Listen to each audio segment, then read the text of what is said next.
ए मुश्किलें ए कश्मकश ए जद्दोजहद ए दुश्वारियां ए मंजिल तू लाख नखरे दिखा तुझसे इश्क है तो है। नमस्कार दोस्तों, मेरा नाम है हिमांशु राज और मैं स्वागत करता हूं आपका अपने चैनल हिम स्क्वाड में। दोस्तों, अगर स्ट्रॉबेरी की दुनिया से आप बाहर निकल गए हो और वैलेंटाइन डे खत्म हो गया हो तो आइए कुछ पढ़ लें। दोस्तों, आज हम पढ़ेंगे चट्टान और ज्वालामुखी के बारे में। चट्टान यानी कि रॉक और ज्वालामुखी यानी कि वोल्केनो। वोल्केनो के बारे में पढ़ेंगे। आज हम लोग जानेंगे इस वीडियो में कि रॉक क्या होते हैं, उसमें क्या क्या चीज़ें पाई जाती हैं और रॉक कितने प्रकार के होते हैं। Different different types of rocks के बारे में पढ़ेंगे। फिर हम लोग वोल्केनो को देखेंगे और ज्वालामुखी की प्रक्रिया जो होती है उसको देखेंगे कि कैसे वो संपन्न होती है और कैसे ज्वालामुखी फटता है, वो फिर धरातल पे आता है। और फिर हम लोग उसके रिलेटेड MCQs को देखेंगे जो आपके एग्ज़ाम प्रोस्पेक्टिव से काफ़ी इम्पॉर्टेंट होने वाला है। तो आइए दोस्तों, हम लोग चट्टान के बारे में जानते हैं। पृथ्वी के क्रस्ट के सारे पदार्थ को चट्टान कहते हैं। यहाँ पे 2 पॉइंट बहुत इंपॉर्टेंट है, एक क्रस्ट और दूसरा सारे पदार्थ। क्रस्ट से आपको मैंने लास्ट वीडियो में यानी कि पृथ्वी की आंतरिक संरचनाएं वाले वीडियो में मैंने बताया था कि पृथ्वी 3 पार्ट में होती है। ऊपर वाला पार्ट क्रस्ट कहलाता है, सेकंड पार्ट मेंटल कहलाता है और थर्ड वाला कोर कहलाता है। और चट्टान मुलायम और कठोर दोनों हो सकते हैं।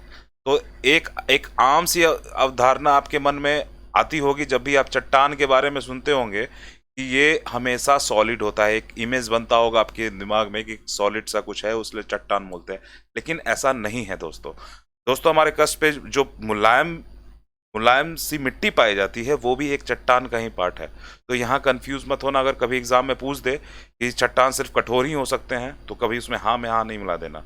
तो ये चीज़ ध्यान रखना कि मुलायम और कठोर दोनों हो सकते हैं और एक या अधिक खनिजों से मिलकर बनते हैं। चट्टान में सिर्फ एक खनिज नहीं पाई जाती है, चट्टान में एक या अधिक खनिज पाई जाती हैं। और इसके प्रकार की अगर बात करें तो अग्नेय चट्टान, अवसादी चट्टान और रूपांतरित चट्टान यानी कि इग्नियस रॉक और सेडिमेंट्री रॉक और मेटामॉर्फिक रॉक, ये सारी चीज़ें हैं। और अब हम लोग देखेंगे अग्नेय चट्टान के बारे में यानी कि इग्नियस रॉक के बारे में। देखिए, कुछ ऐसा दिखता है इग्नियस रॉक। इसमें एक्चुअली होता क्या है ये समझने के लिए देखिए, अग्नेय लावा के जमने से अग्नेय चट्टानों का निर्माण होता है। अब ये लावा क्या है? देखो, पृथ्वी के अंदर में जो जो पिघला हुआ पार्ट होता है, याद होगा आपको मेंटल के बारे में पता है, जो प्लास्टिक स्टेज में है। तो जो पिघला हुआ पार्ट होता है वो जब वोल्केनो, मान लो कि ये अर्थ का एक नीचे का ये है, ये अर्थ हुआ आपका, ये यहाँ पे ये पिघला हुआ ये है। एक बात मैं आपको बता दूं कि ये मैग्मा इसको कहा जाता है। अभी हम लोग देखेंगे क्लियर, आगे भी देखेंगे, वोल्केनो पढ़ेंगे तो ये मैग्मा कहा जाता है अगर ये पिघला हुआ है। और ये पृथ्वी के जब अंदर रहे तो ये मैग्मा कहलाता है। और यही पार्ट, सपोज कि ये हमारा माउंटेन है कोई, और यहाँ से ये इरप्ट यानी कि निकलता है यहाँ से। ये निकलेगा तो फिर ढलान से नीचे की तरफ जाएगा। तो ये जब आता है तो ये लावा कहलाता है। लावा तो पृथ्वी के अंदर ये मैग्मा कहलाता है और बाहर में लावा कहलाता है। तो आप लोग समझ गए होंगे कि लावा, और यही लावा जब जम जाता है तो उसको अग्नेय चट्टान कहते हैं। ये रवेदार होते हैं, कठोर होते हैं और इसमें परत नहीं पाई जाती है। परत क्यों पाई जाएगी? देखो, जैसे इसमें परत क्यों नहीं पाई जाएगी, क्योंकि ये एक ही मटेरियल का बना हुआ है। अगर एक से ज़्यादा मटेरियल का बनेगा तो उसमें डिफरेंट लेयर पाई जाएगी, डिफरेंट लेयर। आगे आप लोग जब सेडिमेंट्री देखेंगे तो आपको समझ में आएगा। फिलहाल के लिए इतना जान लीजिए कि ये रवेदार होते हैं। रवेदार मतलब ये बड़े बड़े दाने से यहाँ पे इस पे पाए जाते हैं।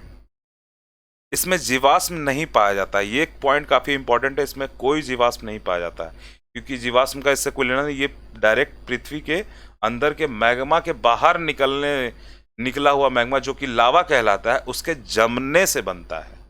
तो ये यहाँ ध्यान रखेंगे। और जितनी भी पृथ्वी पर मूल्यवान धातुएं पाई जाती हैं, जैसे सोना, चांदी, तांबा, जस्ता, आयरन ओर, यानी कि आयरन ओर मतलब हमारा लौह अयस्क, लौह अयस्क, और जैसे ग्रेनाइट और बेसाल्ट, ये अग्नेय चट्टान का एग्जाम्पल है, ग्रेनाइट और बेसाल्ट। ग्रेनाइट आपने देखा होगा, ग्रेनाइट दानेदार वो बिछा रहता है, कोई कोई बोलता होगा कि हमारे चाचा वाचा कोई आते हैं तो बोलते हैं हमने आज ग्रेनाइट बिछवाया है अपने घर में। वो ग्रेनाइट कुछ नहीं होता है, ग्रेनाइट का पत्थर को काट के एक शीट बनाई जाती है और उसके ऊपर से घिसवाया जाता है, घिसा जाता है। मार्बल आपके घरों में बिछता होगा, तो जो घरों में बिछने वाले मार्बल होते हैं वो भी मार्बल के शीट्स होते हैं, पत्थर के टुकड़े होते हैं, उनको शीट्स में चेंज किया जाता है और उसको फिर हम लोग बिछाते हैं और उसके ऊपर से पॉलिश और फिर उसमें क्रशिंग की जाती है ताकि वो चिकनाहट आ जाए उसमें। तो उम्मीद करता हूं आप लोग समझे होंगे इसको। अब देखते हैं हम लोग अवसादी चट्टान के बारे में, यानी कि सेडिमेंट्री रॉक। अवसादी चट्टान अपरदन की प्रक्रिया द्वारा जमा पत्थर के टुकड़े, जमे हुए पत्थर के टुकड़े जीवाश्म कई सालों तक दबे रहने से सैल या रॉक बन जाते हैं। अब देखिए इसको समझते हैं। अपरदन की प्रक्रिया, यहाँ समझने वाली बात यहाँ पे अपरदन की प्रक्रिया है। पहले इसको समझते हैं, अपरदन की प्रक्रिया क्या होती है। अपरदन की प्रक्रिया कुछ नहीं होती है दोस्तों, ये जैसे हवा, अपरदन मतलब सीधा सा होता है काटना, अगर एक लाइन में, अगर सिंपल वे में बोलूं तो। और चाहे वो हवा द्वारा काटा गया हो या पानी द्वारा काटा गया हो, पानी काटता है ना पत्थर को धीरे धीरे ही, ये काफ़ी स्लो प्रोसेस है। और इस तरीके से मान लो कि ये रॉक है और यहाँ से पानी आ रहा है ऐसे, और सालों में 1000-2000 साल में ये पूरा रॉक आपका ख़त्म हो जाएगा और ये पूरा का पूरा यहाँ पे डिपॉजिट हो जाएगा। और एक रॉक यहाँ डिपॉजिट हुआ, फिर ऊपर से कोई रॉक आया, मलबा आया, या फिर मान लो कोई यहाँ पे पेड़ था तो पेड़ यहाँ पे गिरा होगा, गिरा, और ये फिर कोई दूसरा फिर रॉक था, उसका अपरदन हुआ और वो इसके ऊपर फिर आ गया। तो इस तरीके से कई सालों के बाद ये फिर जम के एक रॉक ही बन जाता है। इसमें काफ़ी हजार सालों टाइम लगते हैं, 1000 सालों का समय लगता है इसमें। और इस प्रोसेस को इस तरीके से लिथिफिकेशन कहते हैं, लिथिफिकेशन। इसमें परतें पाई जाती हैं, ये जो बोला ना, ये परतें इसलिए पाई जाती हैं कि क्योंकि एक एक का वो जमा, जो अपरदन से जो पत्थर का जो बुरादा बना वो जब नीचे आया और नीचे आके जब यहाँ पे जम गया और उसके ऊपर से फिर से आया, यहाँ पे पेड़ भी गिरा था, ये वाला पेड़ भी गिरा था ना, ये पेड़ यहाँ पे गिरने से और फिर उसके ऊपर से वापस से डिपॉजिट होने से ये एक लेयर्स में फॉर्म होते हैं और इसलिए इसमें परतें पाई जाती हैं। और इसमें जीवाश्म एवं खनिज तेल इसी में पाए जाते हैं। खनिज तेल हमें किससे मिलता है? जीवाश्म से मिलता है, जीवाश्म में मिलता है। जैसे इसके अवसादी चट्टान के एग्जाम्पल में हम कोयला को देख सकते हैं। कोयला जो हमारे घरों में यूज़ होता था, अब तो खैर नहीं यूज़ होता है लगभग, बट आपने कोयला कहीं ना कहीं आज तक देखा ही होगा। तो कोयला क्या है? कोयला एक जीवाश्म का ही पार्ट है, वो एक अवसादी चट्टान है। आइए हम लोग इसके तीसरे फॉर्म को देखते हैं, यानी कि रूपांतरित चट्टान के बारे में देखते हैं। मेटामॉर्फिक रॉक इसको इंग्लिश में बोला जाता है, रूपांतरित चट्टान। जब अग्नेय अवसादी चट्टानें वलन और भ्रंशन और पर्वतों के निर्माण के दौरान प्रेशर और हीट के कारण इनमें केमिकल और मैकेनिकल चेंज आता है, इसे ही रूपांतरित चट्टान कहा जाता है। जैसे स्लेट, संगमरमर और नीस। घबराइए नहीं, मैं बता रहा हूं। जब अग्नेय अवसादी चट्टान में वलन और भ्रंशन, वलन की क्रिया द्वारा पर्वतों का निर्माण होता है। मैंने पहले वीडियो में बताया था, ये पहले वीडियो में नहीं, अर्थ वाले सीरीज के पहले वीडियो में मैंने ये चीज़ वलन की प्रक्रिया बताई थी। मैंने वलन की प्रक्रिया में अगर मैं फिर से एक बार ब्रीफ कर दे रहा हूँ कि वलन की प्रक्रिया द्वारा पर्वतों का निर्माण होता है और भ्रंशन की क्रिया द्वारा सिंपल अगर वाक्यों में बोलें तो वलन की क्रिया द्वारा अगर पृथ्वी का कोई भाग ऊपर उठ जाता है तो वलन कहते हैं, और भ्रंशन अगर वो नीचे चला जाता है तो उसे भ्रंशन कहते हैं। सिंपल एक लाइन में इसका ये है। पर्वतों के निर्माण के दौरान, और हाँ, इसके दौरान जो प्रेशर और जो हीट, प्रेशर यानी कि दाब और हीट यानी कि उष्मा के कारण इनमें बहुत सारे पृथ्वी के अंदर काफ़ी ज़्यादा गर्मी होती है, और इस गर्मी के दौरान में इनमें केमिकल और मैकेनिकल चेंजेस आते हैं। मैकेनिकल चेंज कहने का मतलब है इसके शेप में प्रॉब्लम आ जाता है। शेप इसके इसके मतलब दबाव के कारण, जैसे मान लो कि ये मोटा था, इसके ऊपर से कुछ बड़ा सा ये गिरा तो ये चपटा हो जाएगा। इस तरीके से इसके शेप में चेंजेस आते हैं, और केमिकल चेंजेस भी काफ़ी सालों में आती हैं।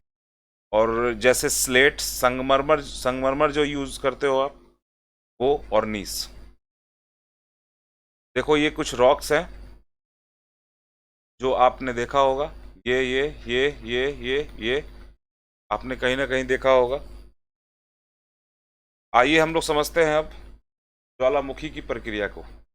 वोल्केनो, वोल्केनो में देखो क्या होता है, मैंने अभी पहले भी बताया था, अभी वापस से बता दे रहा हूँ कि वोल्केनो में पृथ्वी के अंदर जमा पार्ट जब पृथ्वी की सतह से, ये इसको क्या बोलते हैं, मैग्मा जब अपने रास्ते से, ऐसे मान लो ये कोई माउंटेन है और इस रास्ते से ये ऊपर आया, फिर नीचे इस दोनों डायरेक्शन में फैला और इस तरीके से निक्षेपित हुआ, यानी कि डिपॉजिट हुआ।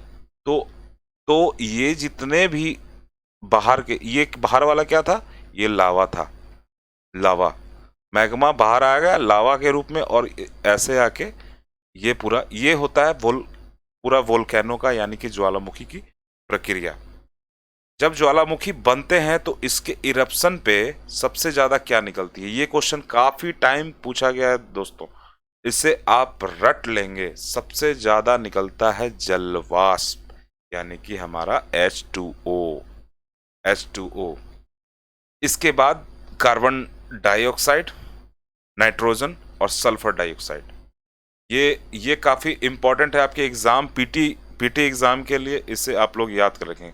और इसमें अन्य गैसें पाई जाती हैं, hydrogen sulphide, hydrogen, carbon monoxide, hydrochloric acid, hydrogen fluoride, helium, magma, नहीं यहीं तक है।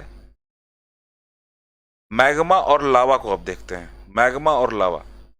तो लावा जो होता है, लावा सिलिका की मात्रा के आधार पर, सिलिका क्या होता है, सिलिका पृथ्वी पर, मैंने लास्ट वीडियो में बताया था, सिलिका पृथ्वी पे क्रस्ट पे सबसे ज्यादा पाया जाता है।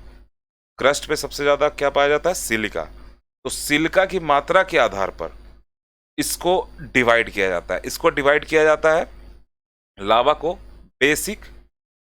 बेसिक और एसिडिक के रूप में, अम्लीय और क्षारीय के रूप में। देखिए बेसिक लावा जो होता है वो पतला होता है, हल्का होता है और अधिक दूर तक फैला होगा। जाहिर सी बात है, जब वो पतला और हल्का होगा तो वो ज़्यादा दूर तक जाएगा, और वहीं अगर एसिडिक होगा तो वो जल्दी से जमने का गुण रखता है और भारी होता है, तो वो ज़्यादा दूर तक नहीं जाता है। तो जैसे ये वैसा समझ लो ना कि जैसे एक कोई मोटा लड़का है, ठीक है, वो रेस में दौड़ेगा, और एक कोई पतला लड़का है वो रेस में दौड़ेगा, कौन जीतेगा, ये जीतेगा। तो बस ये समझ लो कि बेसिक लड़का है और ये मोटा वाला जो है वो एसिडिक है। हाँ, ऐसा नहीं होगा कि किसी मोटे लड़के को जाके एसिड बोल देना। खैर, तो अब देखिए हम लोग वोल्केनो के प्रकार को देखते हैं। वोल्केनो के डिफरेंट प्रकार होते हैं, इनके टाइप्स होते हैं। सबसे पहला होता है हमारा एक्टिव वोल्केनो, यानी कि सक्रिय ज्वालामुखी। जैसे एग्जाम्पल है माउंट किलाउआ, हवाई, यूएस में है। फिर माउंट एंटेना इटली में है, पिटनडीला मेडागास्कर के पास है, और एक मोना लोआ। ये सक्रिय ज्वालामुखी के उदाहरण है। इसे आप याद कर लेंगे तो बेहतर होगा। वैसे काफ़ी ज़्यादा ये होता है। हालांकि मैंने उन्हीं कुछ इम्पोर्टेंट का ही नाम दिया है ताकि आप लोग को याद करने में परेशानी ना हो। ये एग्ज़ाम में बार बार पूछे जाते हैं। उसके बाद होता है प्रक्षुप्त, सक्रिय। हाँ, एक चीज़ और, यहाँ पे सक्रिय कहने का मतलब है कि इस ये में हमेशा उद्गार होते रहता है। ये इरप्शन, उद्गार मतलब इरप्शन, इरप्शन होता रहता है। जिस ज्वालामुखी पर्वत पर हमेशा उद्गार होता रहता है उसे सक्रिय या एक्टिव वोल्केनो कहते हैं। प्रक्षुप्त, प्रक्षुप्त या डोरमेंट उसे कहते हैं जिसमें उद्गार होने की संभावना हमेशा बनी रहती है। ये नाम से कंफ्यूज मत होना। ये प्रक्षुप्त आपको कंफ्यूज कर सकता है कि जिसमें जो अब नहीं हो रहा, नहीं, वो नहीं होता है। ये होता है कि इसमें कभी भी इरप्शन या फिर उद्गार हो सकता है, कभी भी संभावना बनी रहती है, संभावना। तो इसमें आता है माउंट सेंट हेलेंस, यूएस का नारकोंडम हमारे भारत का है, इंडिया का, अंडमान निकोबार द्वीप के पास आपको मिलेगा ये। उसके बाद तीसरा फॉर्म है मृत यानी कि इंस्टिंक्ट वोल्केनो। इसमें माउंट किलिमंजारो तंजानिया में पाया जाता है, माउंट एकांकागुआ इत्यादि उदाहरण हैं इसके। ये देख लीजिए कुछ वोल्केनोज को, आप ऐसे होते हैं वोल्केनोज, ये और ये। और एक टर्म यूज होता है रिंग ऑफ फायर। ये क्या है भाई? रिंग ऑफ फायर के बारे में मैं आपको बता दूं, पृथ्वी में बहुत सारी प्लेटें पाई जाती हैं, बहुत सारी जैसे कगार पाए जाते हैं। कगार एज क्या होता है? देखो, जहां दो मैंने बताया था ना कि प्लेटें काफी ज्यादा, ये ओशियनिक फ्लोर होता है, ओशियनिक प्लेट होता है, और एक कॉन्टिनेंटल प्लेट होता है। कॉन्टिनेंटल प्लेट, ओशियनिक प्लेट का समुद्री प्लेट सिंपली मान लो, और कॉन्टिनेंटल मतलब महाद्वीपीय प्लेट। तो इसके बीच में जो ये कगार होता है ना, ये वाला कगार, ये सारा वही है। ये पूरे ऑल ओवर आपको मैप पे मिलेगा, और ये प्रशांत महासागर में सबसे ज़्यादा मिलता है ऐसे, और इसी को रिंग ऑफ फायर बोलते हैं। यहाँ पे भारत है हमारा, ये ध्यान रखना। ये मैप थोड़ा सा ऐसा है जो नॉर्मली आप, और ये यूएस है, ये साउथ अमेरिका है, और यहाँ पे ऑस्ट्रेलिया है, यहाँ पे चाइना है। तो ये ऐसे मिलता है, तो यहाँ पे ध्यान रखिएगा। माउंट किलालुआ देखो ऐसा है, ये माउंट स्ट्रोम्बोली है, माउंट स्ट्रोम्बोली, ये वाला स्ट्रोम्बोली। इसे यूरोप का प्रकाश स्तंभ भी बोलते हैं, सॉरी, भूमध्य सागर का प्रकाश स्तंभ भी बोलते हैं माउंट स्ट्रोम्बोली को। ये एक सोया हुआ है, यानी कि प्रक्षुप्त, इसमें कभी भी उद्गार हो सकता है। और ये देखो एक जो है वो जिसमें उद्गार हो रहा होता है। तो ये हमारा ये था। आइए हम कुछ अब एमसीक्यूज को देखते हैं। जो ज्वालामुखी से सबसे अधिक कौन सी गैस निकलती है? देखिए, मैंने बताया था आपको, ये झारखंड का पीसीएस का 2013 का क्वेश्चन है। अभी झारखंड का फॉर्म भी आ गया। अगर आप लोग इंटरेस्टेड हैं ज़रा सा भी, तो उसको ज़रूर भरिए और जाके एग्ज़ाम दीजिए। ये आपको काफ़ी मजबूती देगा आपके पीटी पॉइंट ऑफ व्यू से। और ज़्यादा मत सोचिएगा, क्योंकि एग्ज़ाम देने वाले ज़्यादा नहीं सोचते हैं। जेपीएससी का पीटी दीजिए, समझ लीजिएगा सिर्फ एक मॉक देने जा रहे हैं, और जाके अपने आप को नापिए वहाँ पे। खैर, तो जलवाष्प में सबसे अधिक गैस कौन सी निकलती है? मैंने बताया था जलवाष्प निकलती है। माउंट एंटेना है क्या? एक ज्वालामुखी। देखो, बीपीएससी 99 का क्वेश्चन है ये। फिर मोना लोआ उदाहरण है किसका? मोना लोआ ये एक सक्रिय ज्वालामुखी का उदाहरण है, मैंने आपको बताया था, और ये बीपीएससी का क्वेश्चन है। किलिमंजारो है एक क्या? वोल्केनो। स्ट्रोम्बोली है एक क्या? प्रक्षुब्ध ज्वालामुखी है, जागृत ज्वालामुखी है, नवार्पित ज्वालामुखी है उपयुक्त में से कोई नहीं है। ये MPPCS 2017 का क्वेश्चन है। तो ये एक जागृत है और इसे क्या बोला जाता है? भूमध्य सागर का प्रकाश स्तंभ, लाइट हाउस। पृथ्वी के अंदर पिघले पदार्थ को क्या कहते हैं? उत्तराखंड PCS का ये क्वेश्चन है। पृथ्वी के अंदर तो इसमें कौन सा? लावा कहते हैं, बेसाल्ट कहते हैं, और ऑब्सीडियन कहते हैं, या क्या कहते हैं? तो याद रखिएगा कि लावा तो बाहर, मैंने बताया था लावा जो बाहर में निकलता है वो होता है, और अंदर में जो रहता है वो मैग्मा कहलाता है। तो अंदर में पूछ रहा है, तो अंदर में पूछ रहा है तो क्या होगा इसमें? डी होगा ऑप्शन, डी ऑप्शन होगा। नेक्स्ट क्वेश्चन हम लोग देखते हैं, रूपांतरित चट्टानों की उत्पत्ति डैश चट्टानों से होती है। हाँ, ये क्वेश्चन अच्छा है। ये देखिए, रूपांतरित चट्टानों की उत्पत्ति आग्नेय और तलछटी यानी कि सेडिमेंट्री रॉक, अवसादी आग्नेय और तलछटी दोनों से होती है। आग्नेय चट्टानों के लिए निम्नलिखित कौन सा कथन सत्य है? आग्नेय चट्टानों के लिए निम्नलिखित में से कौन सा कथन सत्य है? तो आग्नेय चट्टानों, इनमें पुराना जीवाश्म बहुत कम होते हैं। आग्नेय में बताया था जीवाश्म नहीं पाए जाते हैं, जीवाश्म नहीं पाए जाते हैं। ये जल के लिए सरंध्र होती है, ये भी गलत है। ये इसलिए नहीं होती है जल के लिए सरंध्र कि देखो, जल के लिए सरंध्र का मतलब है कि ऐसा पत्थर होगा जिससे जल इजीली इस पार से इस पार चला जाए, यानी कि उसमें छोटे छोटे छिद्र होंगे। तो ऐसे चट्टान आग्नेय चट्टान की श्रेणी में नहीं आते हैं। ऐसे चट्टान जनरली आपको सेडिमेंट्री रॉक में आते हैं। तो यहां आप ध्यान रखेंगे, वे क्रिस्टलीय और अक्रिस्टलीय दोनों ही होती हैं, और इस चट्टानों में सिलिका नहीं होती है। ये गलत हो गया, तो हमारा ऑप्शन ये हो जाएगा। ये क्रिस्टलीय और अक्रिस्टलीय दोनों होती हैं। अवसादी शैलों के लिए निम्नलिखित में से कौन सा कथन सत्य है? ये वे शैलें हैं जिनकी संरचना ताप और दाब पर निर्भर करती हैं। ये शैलें क्रिस्टलीय हैं, ये शैलें स्तरों में निक्षेपित हैं, ये शैलें जल में नहीं निर्मित हो सकती हैं। तो इसका सी ऑप्शन होगा। ये BPSC 94 का क्वेश्चन है।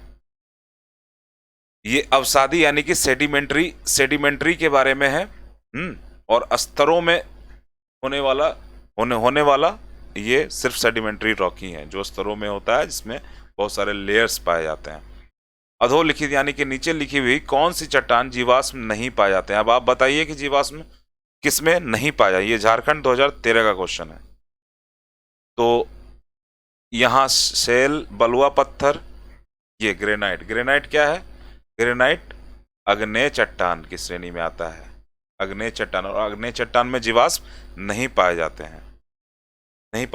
दोस्तों, आप ये एक कुछ विश्व के प्रमुख ज्वालामुखी हैं और उनकी अवस्थिति बहुत सारे एग्जाम में, जैसे SSC, CHSL और BPSC या PCS के किसी भी एग्जाम में ऐसे क्वेश्चन आ सकते हैं। क्वेश्चन को टफ करने के लिए ये पूछ सकता है। तो मैं एक बार बता दे रहा हूं आप लोगों को, और वैसे भी आप लोग इसका स्क्रीनशॉट लेके कोशिश कीजिएगा इसको याद कर लेने का।